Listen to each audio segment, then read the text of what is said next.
Muy buenas tardes. Yo soy más chiquitita. Bueno, primero que nada quiero agradecer por la gentil invitación a compartir con ustedes un espacio de reflexión. Yo me imagino que a estas horas, siendo un día feriado, voy a esperar que podamos compartir algunas reflexiones y sobre todo escuchar sus preguntas y algunas dudas que puedan tener.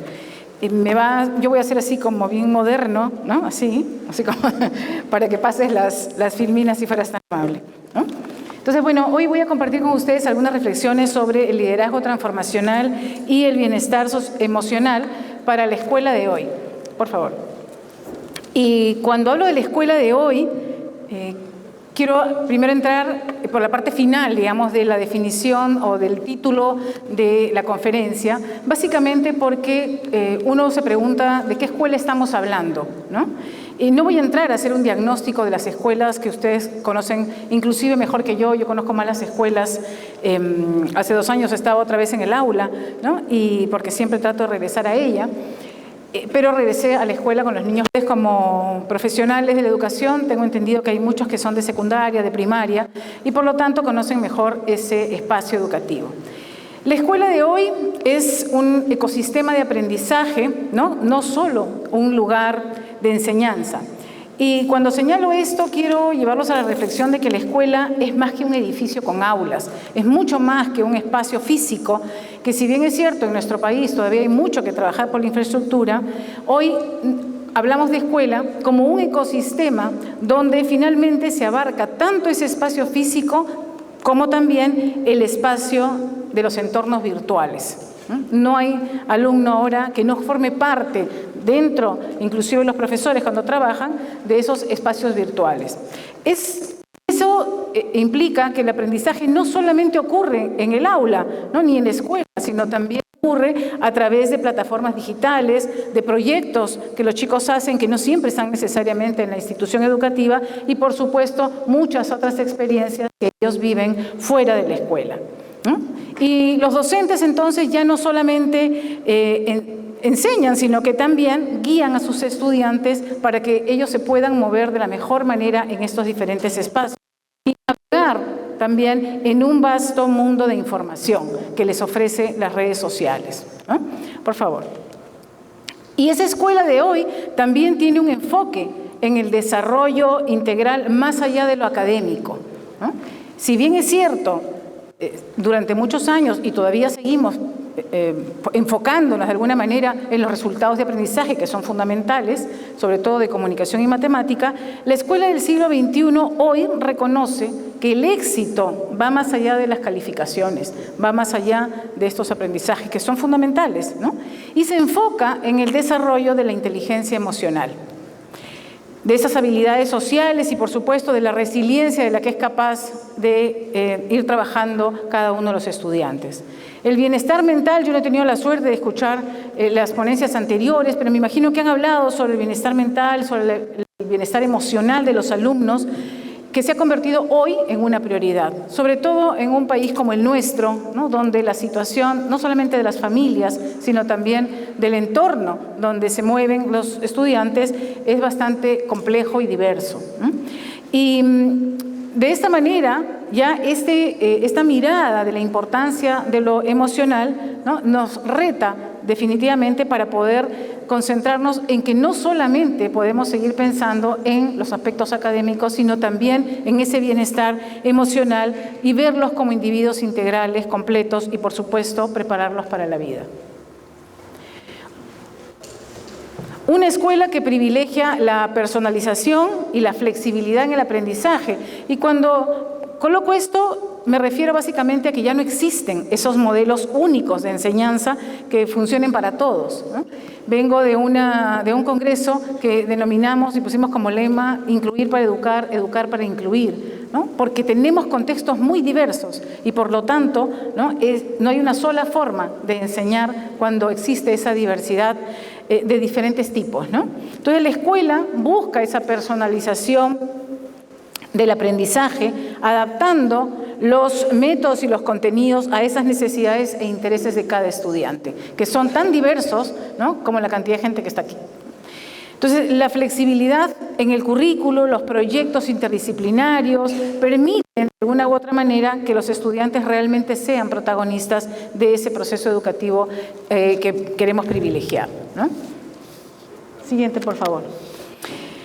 Esa escuela es un laboratorio de habilidades para el futuro, ¿no? Y lo llamo de esta manera porque va más allá de memorizar datos o información. Eso no quiere decir, y ayer también lo conversábamos con muchos maestros, que no sea importante la memoria y trabajar la memoria, ¿no? Pero va más allá de solamente memorizar datos. La escuela actual se centra en desarrollar las habilidades del siglo XXI, de ese pensamiento crítico que tanto trabajo cuesta a los maestros desarrollar, la resolución de problemas y, por supuesto, la creatividad y la colaboración entre ellos, ¿no? Entonces, los proyectos, los debates, las diferentes actividades que hacemos de trabajo en equipo con los alumnos son herramientas claves para poder preparar a los estudiantes para este mundo, además, que está en constante y permanente cambio. Y por otro lado, esa escuela es una comunidad que está activa, ¿no? Y conectada con su entorno, ¿no? Un entorno, como les decía, muy diverso también, pero ya no es una escuela aislada, sino que es una escuela que realmente se convierte o debería convertirse, en mejor de los casos, en una comunidad activa, ¿no? Que fomente la participación de las familias, que es muy difícil a veces. Yo siempre decía que los niños de inicial tienen papá y mamá, ¿no? Cuando van a la primaria ya tienen mamá. Y cuando van a la secundaria todos parecen huérfanos porque no hay ninguno, ¿no? Recuerdo mucho en un congreso y una hermana religiosa decía, por favor, levanten la mano las mamás, todas las mamás, ¿no? Los papás no había ninguno, ¿no? Y entonces dijo, vamos a dar una oración por todas estas madres, ¿no? Que son viudas, ¿no?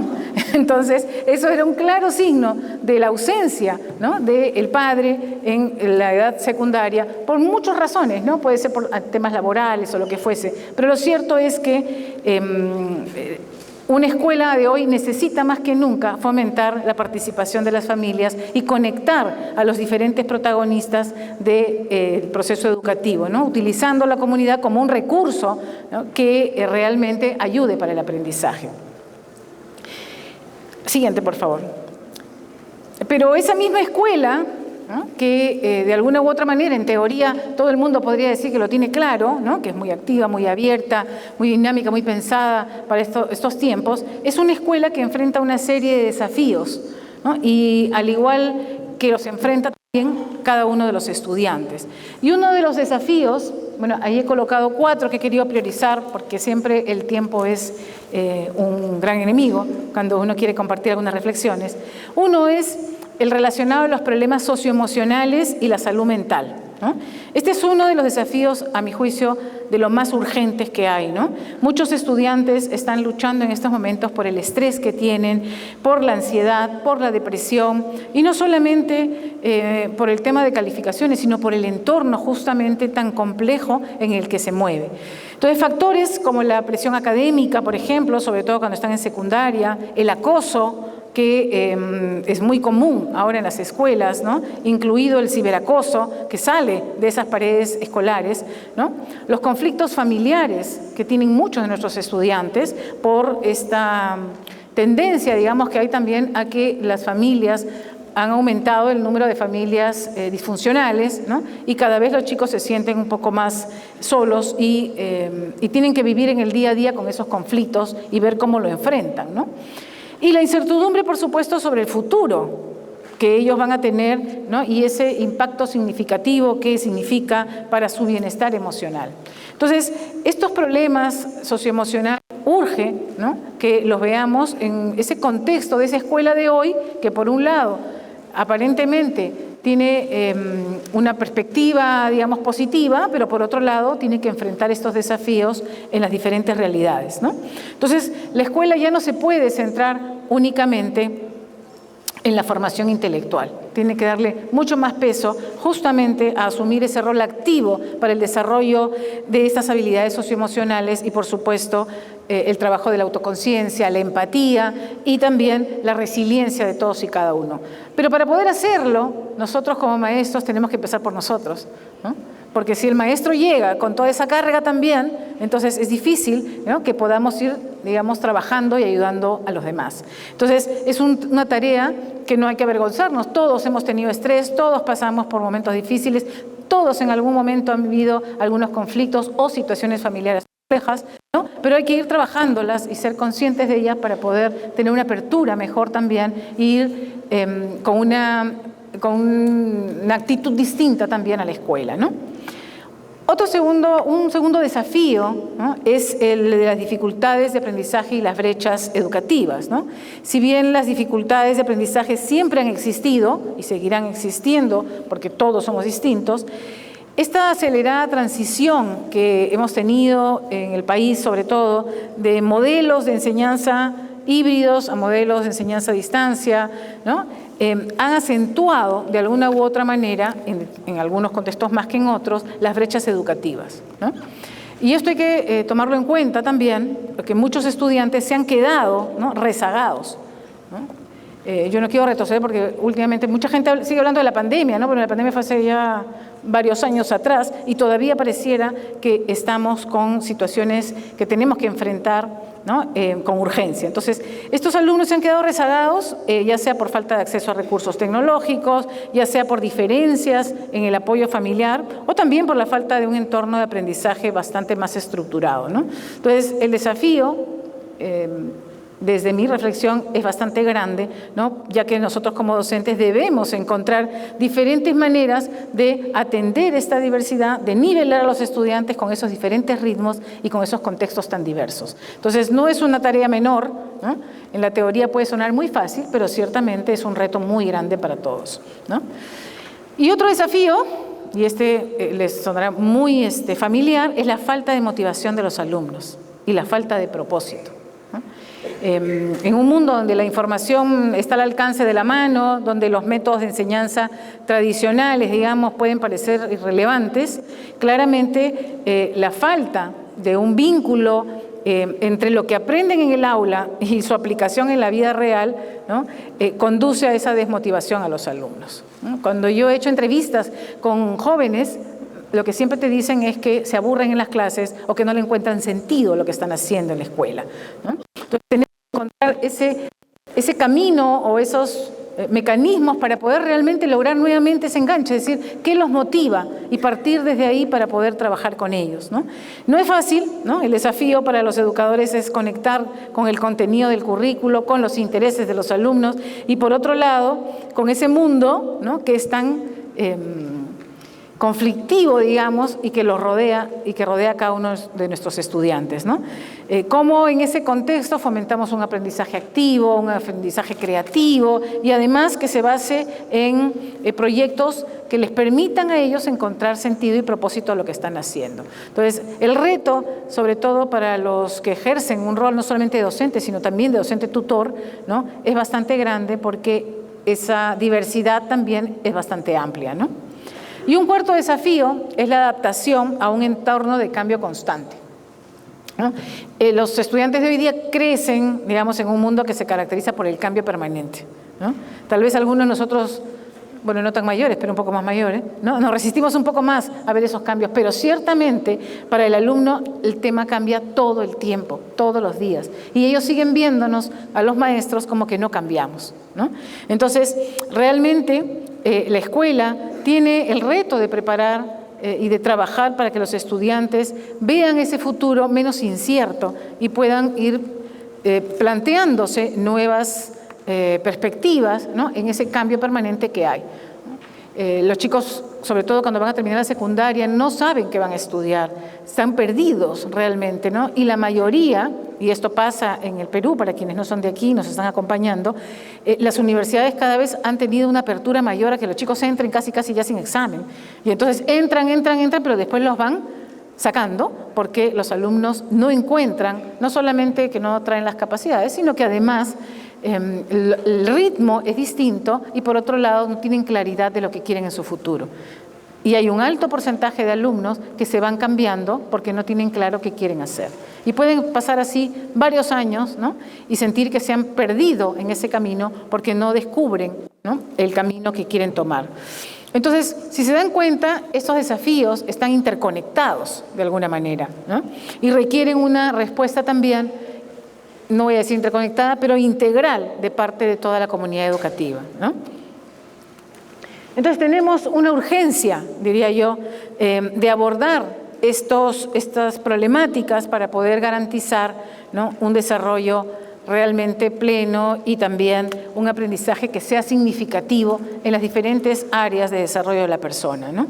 Entonces, el aprendizaje académico no puede ocurrir sin un bienestar emocional, y eso lo ha demostrado la investigación.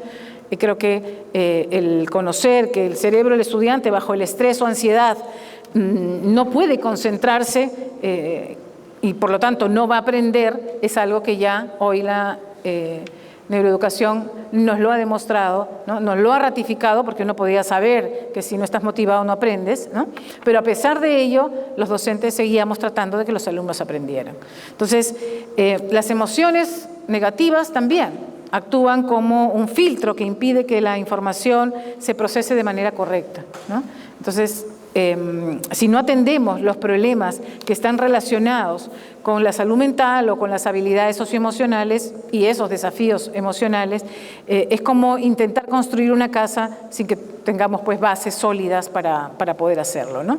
Entonces, esa urgencia realmente reside en que estamos perdiendo la oportunidad de un aprendizaje significativo mientras ignoramos el estado emocional de todos nuestros estudiantes, ¿no? Entonces, al priorizar el bienestar emocional, podremos no solo adentrarnos para prepararlos para la vida, sino que también estaremos desbloqueando ese potencial académico que los alumnos traen.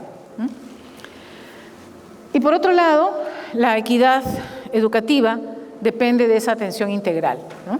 Es decir, con esto quiero señalar que en un contexto como el nuestro, en el que existen brechas educativas de diferente tipo, ¿no?, la atención es un factor, digamos, de equidad, ¿no? Y los estudiantes que enfrentan desafíos socioemocionales o dificultades de aprendizaje sin un apoyo adecuado tienen muchas más probabilidades de quedarse rezagados, ¿no? Esta mañana con los docentes de educación inicial en un congreso en el que estábamos, muchos manifestaban que encuentran muchos niños con TEA, que hay un elevado número de niños que están llegando a las escuelas con indicadores, ¿no?, porque todavía a esa edad todavía no se define si es trastorno del espectro autista o no, pero sí tienen muchos indicadores, ¿no? Entonces ellos se preguntan qué hacemos frente a esta situación. ¿Cuántos de nosotros en el nivel de primaria o en el nivel de secundaria nunca nos percatamos de eso? Y a lo mejor ya habíamos recibido niños con este trastorno y simplemente asumíamos que era un niño. Bueno, llegó una época acá que todos los niños tenían TDAH, creo, ¿no? Y todos les decían que tenían TDAH y todos los colegios los mandaban a que tuvieran terapia, además, ¿no? Por eso se ha hecho tan popular la carrera de psicología, pues ahora todos quieren ser psicólogos, ¿no? Dicen que es la carrera del futuro, ¿no? Entonces, realmente, garantizar que cada estudiante reciba ese apoyo necesario es una urgencia también para que puedan superar esos obstáculos. Y ciertamente nosotros en nuestro proceso formativo no nos enseñaron a trabajar para atender esas dificultades, ¿no? Por eso es que siempre tenemos que estar en permanente formación y atendiendo esta dificultad, porque hay una brecha grande todavía que atender dentro de las escuelas, ¿no? Y lo tercero es que estamos formando la próxima generación de ciudadanos. Y de eso tenemos que estar, digamos, conscientes. Los estudiantes de hoy van a ser los líderes, ¿no?, los que deberían plantearnos otras soluciones al país, ser personas innovadoras, miembros de una comunidad del mañana, ¿no? Y en ese sentido, si no los equipamos con herramientas necesarias y si no los acompañamos, si no les ayudamos a mejorar estos aspectos, digamos, relacionados con todo su desarrollo socioemocional, van a tener bastantes dificultades, como muchos de nosotros que tuvimos que ir sorteándolos en el camino, ¿no? Porque, como decía hace un momento la persona que nos animaba, ¿no?, levante la mano a ver el que no ha pasado por un momento de falta de bienestar emocional, ¿no?, o que no se ha sentido frustrado en diferentes contextos, ¿no? Entonces, ante esta situación o una escuela como esta, y además ante estos desafíos, yo me planteaba, ¿no?, qué cosa es lo que necesitamos desde la escuela. Y por eso, pásalo por favor. A mí me gusta hablar mucho del liderazgo transformacional porque se escucha mucho y en muchas reuniones siempre se ve que solamente es el director el que debería de ejercer el liderazgo, ¿no? Y desde mi perspectiva esto es un error, porque yo creo en que existen diferentes tipos de liderazgo, ¿no? Cada uno de los que está aquí ejerce un liderazgo distinto. Estoy segura, ¿no?, que cada uno tiene aspectos diferenciados de sus colegas. Entonces, para transformar nuestra escuela realmente y enfrentar esos desafíos que hoy tenemos, necesitamos un tipo de liderazgo que nos lleve, digamos, más allá de esa gestión tradicional que estamos acostumbrados a hacer, ¿no? Entonces, necesitamos que no se trate solamente desde la mirada del gestor, director, sino que el director incluya y haga participar a toda la comunidad educativa para realmente hacer una transformación desde la escuela, ¿no? Y esto implica incorporar a los diferentes actores del sistema educativo, ¿no? Bueno, a mí me gusta mucho las cuatro Is, no sé si las conocen, de Bernard Bass, que son clave para construir ambientes escolares donde cada estudiante se sienta valorado y listo para aprender, ¿no? Dice, una influencia idealizada, ¿no? O sea, ser un modelo a seguir, generar confianza y generar respeto. O la motivación inspiradora, ¿no?, que implica comunicar una visión clara y también atractiva del futuro. No lo pases, por favor. La estimulación intelectual, ¿no?, que lo que busca es fomentar esa creatividad que queremos desarrollar, el pensamiento crítico y, por supuesto, la resolución de problemas. Y la otra I es esa consideración individualizada, ¿no?, que brinda un apoyo personalizado y atiende esas necesidades tan individuales que nos hacen únicos a cada uno, ¿no? Entonces, estas cuatro Is de Bernard Bass a mí me gustan porque creo que son una clave interesante para poder pensar en un ambiente escolar donde cada estudiante realmente se sienta valorado, ¿no?, y se sienta parte también de él, ¿no? Entonces, en estos contextos, digamos, nos llevan a que requerimos un entorno que sea emocionalmente saludable para aprender, ¿no? En el contexto escolar se define de alguna u otra manera como ese estado en el que los estudiantes se sienten seguros, ¿no? Porque yo diría, ¿qué cosa es un entorno emocionalmente saludable? Un espacio donde yo me sienta seguro, donde yo me sienta apoyada, me sienta comprometida, donde los diferentes actores, ¿no?, me permiten desarrollar desde mis propias características, ¿no? Entonces, esto permite que los estudiantes gestionen sus propias emociones y que, por supuesto, construyan una serie de relaciones interpersonales positivas, ¿no?, y que, por supuesto, enfrenten esos desafíos diarios que muchas veces no comparten, ¿no?, y que se quedan con ellos, ¿no? Entonces, no sé si lo he puesto ahí, pero el bienestar emocional no es la ausencia de emociones difíciles, sino la capacidad de manejarlas de manera efectiva, ¿no? Hay algunos componentes clave, ¿no?, del bienestar emocional. Para entenderlo en su totalidad, digamos, es útil analizar sus 5 componentes, digamos, se podrían estructurar en más, hay muchas formas de estructurarlo, pero que a mí me parece, siempre trato de que sean 3, 4, 5 para además recordarlo, ¿no? Uno es la autoconciencia.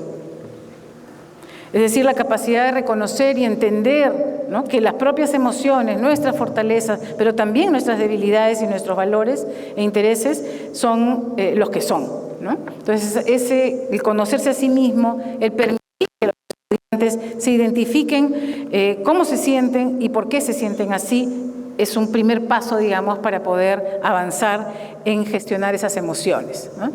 Y esto no es muy común. Porque, claro, cuando uno tiene 30 alumnos, tratar de que los 30 alumnos te cuenten cómo están, cómo se sienten en los tiempos, son enemigos en la escuela.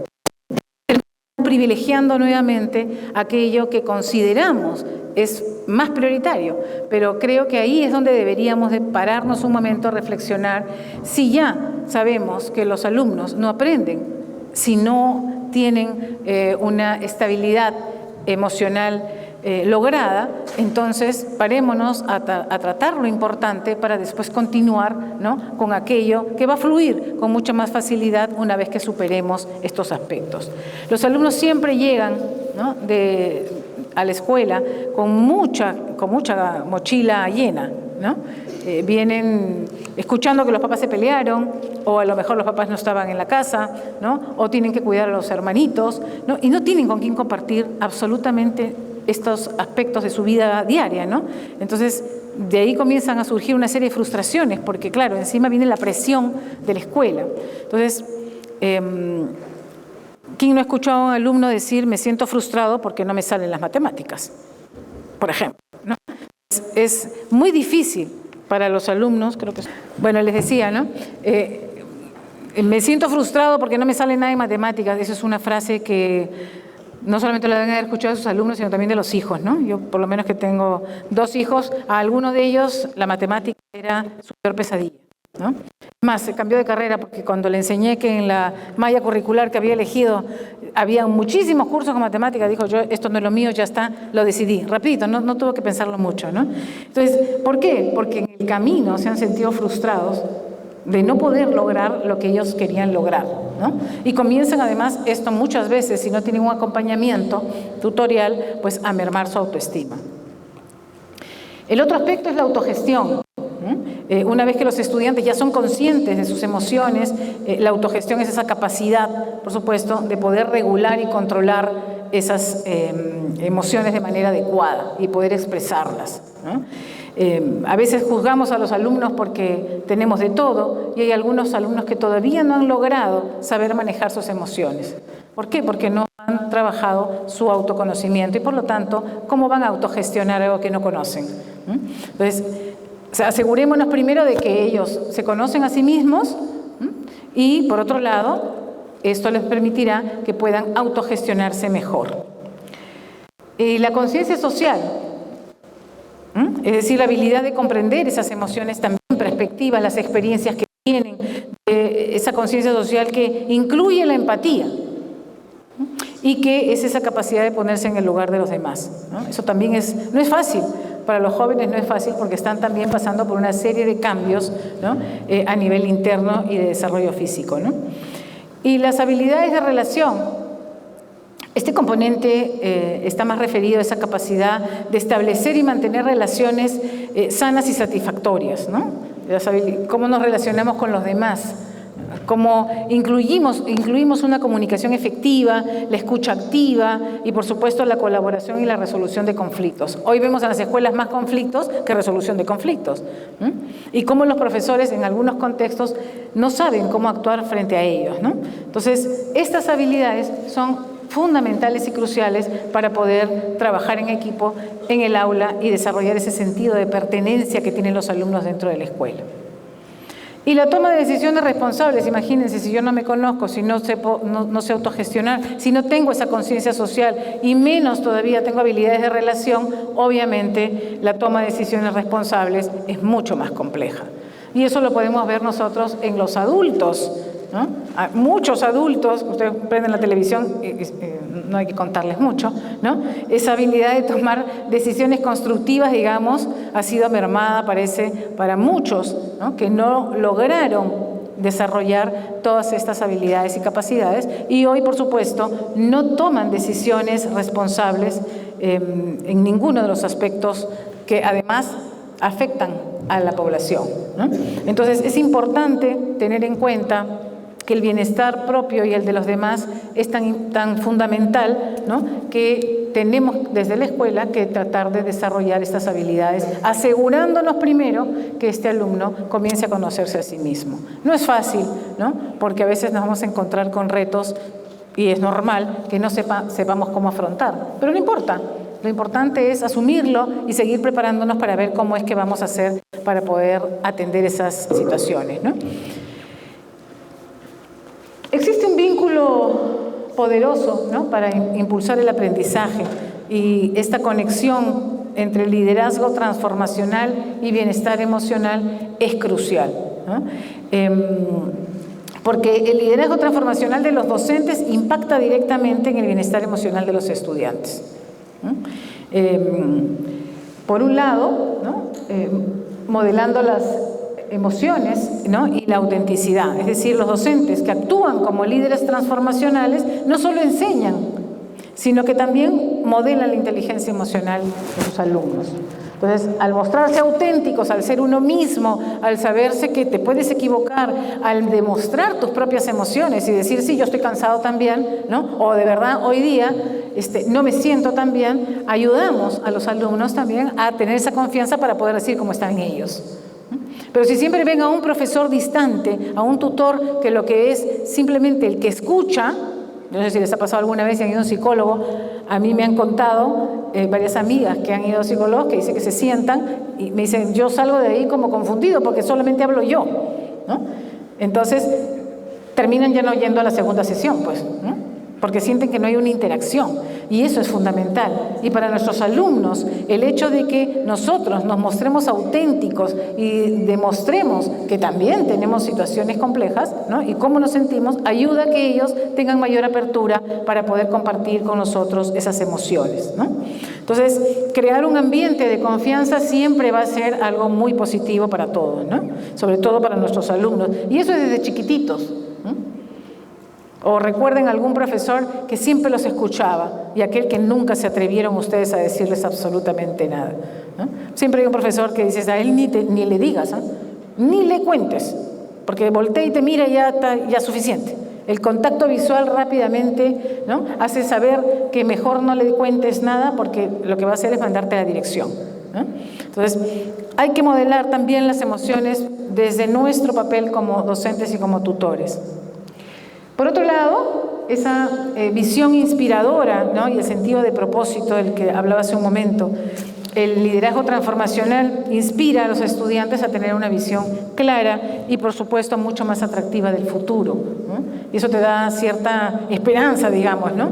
Cuando tú conectas con un aprendizaje, ¿no? Con un propósito, obviamente el docente, brindándole a estos estudiantes un sentido de pertenencia y trascendencia, los motiva para poder ir generando un ambiente mucho mejor para esa motivación inspiradora, que no solamente va a aumentar el compromiso académico, sino sobre todo va a reforzar la autoestima de nuestros alumnos y, por supuesto, ese bienestar emocional que tanto nos interesa que se refuerce. Pásalo, por favor. El apoyo individualizado y la empatía genuina. Un líder transformacional se preocupa de manera genuina, realmente, ¿no? Por el crecimiento de cada estudiante. Yo sé que a veces nos ha pasado, y nos ha pasado a todos los profesores, mentira el que diga que no, que siempre dice, es que ese chico, es que me es difícil con ese alumno, ¿no? Y con otros automáticamente es que es tan lindo ese alumno, ¿no? Porque somos humanos, pues, ¿no? Y eso es totalmente normal. Y es que hay que saber reconocerlo porque no tiene nada de malo, ¿no? Pero claramente tenemos que tener en cuenta que todos son distintos, ¿no? Y que necesitamos, a través de esa consideración individualizada, poder darnos un tiempo para escuchar a todos, aunque sea pequeño ese tiempo, ¿no? Para poder comprender los desafíos que ellos enfrentan, para poder conocerlos mejor y para poder, por supuesto, ofrecerles un apoyo mucho más personalizado que atienda esa necesidad.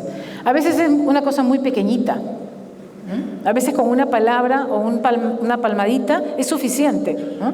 Pero tenemos que conocerlos para poder saber cómo actuar con cada uno de ellos, ¿no? De manera empática, pero también de manera genuina.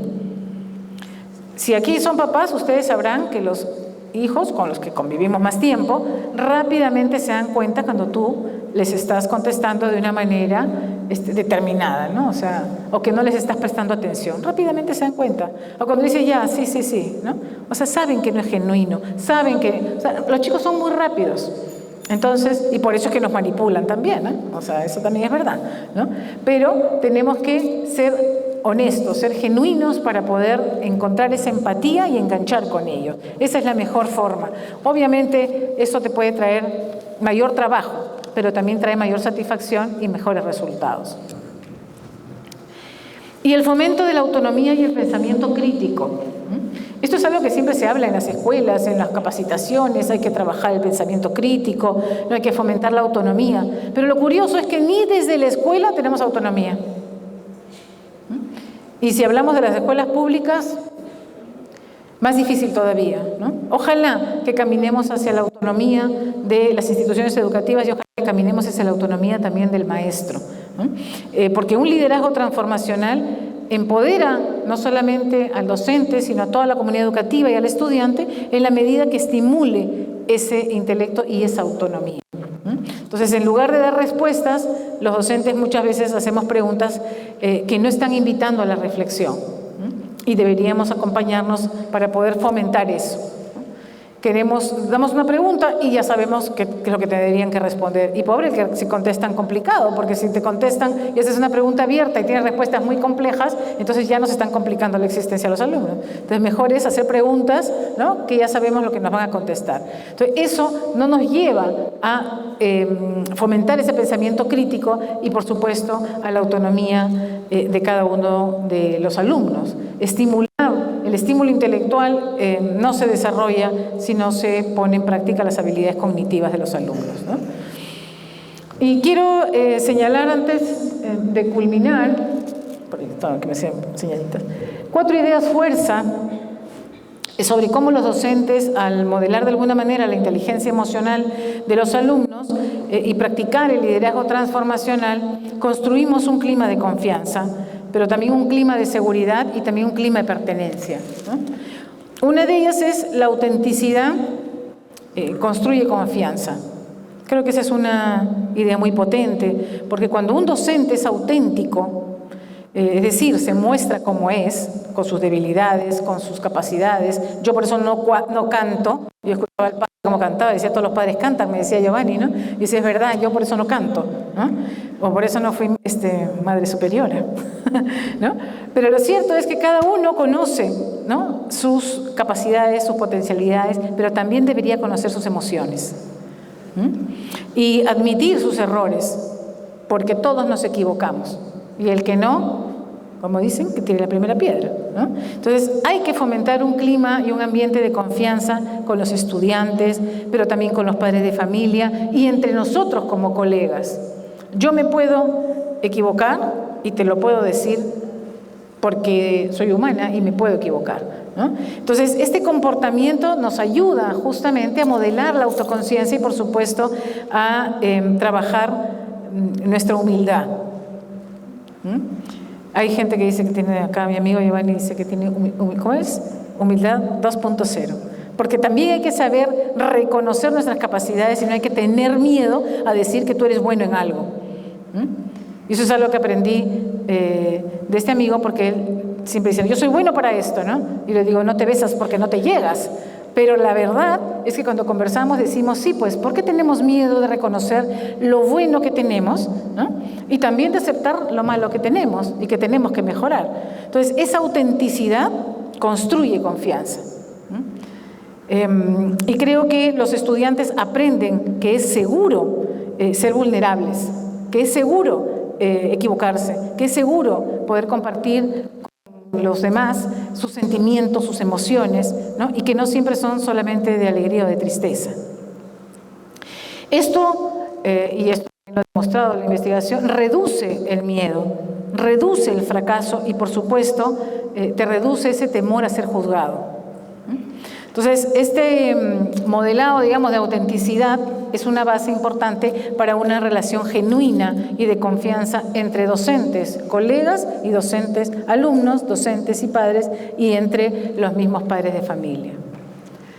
La otra idea, no retrocederla, es la empatía, porque la empatía crea una seguridad emocional, ¿no? Un docente que practica la inteligencia emocional, que se esfuerza por comprender los sentimientos y las perspectivas de los demás y de sus estudiantes, que escucha de manera activa y que valida las emociones de sus alumnos, ¿no?, incluso cuando no está de acuerdo con lo que piensan los alumnos o con el comportamiento que tiene, ¿no?, claramente practica esa inteligencia emocional. Entonces, esta consideración individualizada ¿no? Una de las claves del liderazgo transformacional, dicho sea de paso, hace que los estudiantes se sientan vistos y, por supuesto, comprendidos. El que te validen tus sentimientos crea una sensación de seguridad emocional. A todos nos ha pasado que en algún momento te sientes triste y si alguien valida que es legítimo que te sientas así, o que te sientas molesto, o que te dé cólera lo que te dijo alguien, ¿no? Valida claramente tu seguridad emocional, porque te sientes realmente que, bueno, que es legítimo que te sientas así y que no está mal que lo digas y que te sientas de esa manera, ¿no? Entonces nuestros alumnos están acumulando mucho y no comparten. Y por eso es que después encontramos acciones, digamos, de estos alumnos como que se van de la casa, que salen y de repente desaparecen, o que tienen mucho más confianza en amigos que en ellos mismos, ¿no? O que en su propia familia y en los profesores. Y los dos últimos, uno que es la visión compartida, fomenta, digamos, la pertenencia. Si yo sé que alguien comparte, ¿no? De alguna u otra manera las ideas que yo estoy planteando, ¿no? Entonces, de alguna u otra manera comienzo a ser parte de. Esto es para lo bueno y para lo malo, porque también pasa mucho, y sobre todo en los jóvenes, que buscan pertenecer a grupos, ¿no? Y fomentar esta visión compartida. Si no tiene una orientación clara o positiva, puede generar un problema, ¿no? Entonces, el docente transformacional no solo establece las reglas, sino que inspira a los estudiantes a ser parte realmente de esa visión compartida. Y finalmente, la resolución de conflictos no deja de ser una oportunidad de crecimiento, ¿no? En lugar de castigar o de ignorar los conflictos que se nos presentan, los docentes que practican este enfoque lo ven como una oportunidad. Y verlo como una oportunidad implica aprendizaje, ¿no? Entonces, al guiar a nuestros estudiantes en resolución de problemas de manera constructiva, les enseñamos habilidades sociales vitales para la vida. Entonces, bueno, quiero culminar señalando que este clima emocional positivo es fundamental para que los estudiantes se sientan seguros para aprender, tomar riesgos y desarrollar su máximo potencial, ¿no?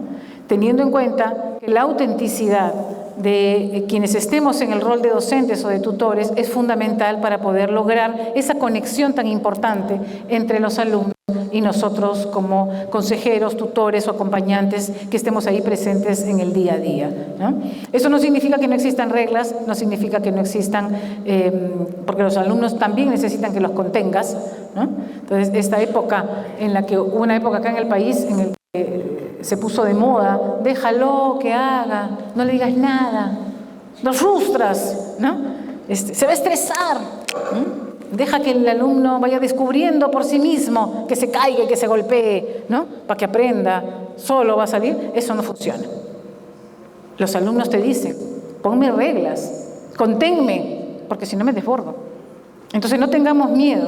Y ojalá que en algún momento desde el Estado se revise y se plantee algunas estrategias que no han funcionado, como por ejemplo el CICB, que tiene muchos cuestionamientos, que no está ayudando a que la gente sea auténtica y que lo único que hace es que los alumnos ante cualquier situación denuncien al maestro y el maestro sienta que no puede hacer nada y que tiene que ir con pies de plomo para poder hacer y tomar decisiones. Ojalá que revisemos y que ustedes que tienen la experiencia diaria de trabajar con los alumnos aporten porque se necesita eso, la voz de los docentes, de la realidad.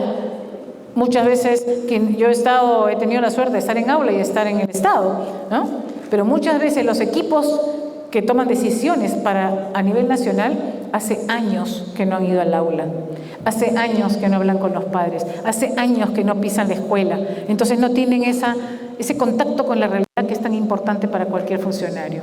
Entonces necesitamos que nosotros los docentes practiquemos, hablemos y reflejemos realmente lo que pasa en el aula para que las decisiones sean tomadas de la mejor manera y no nos arrepintamos más adelante por haber dejado lo prioritario que es el ser humano, ¿no?, a expensas de normativas que no nos están ayudando a ayudar y acompañar en ese rol tutorial para el bienestar emocional de nuestros alumnos. Muchas gracias por su atención. He cumplido con el tiempo.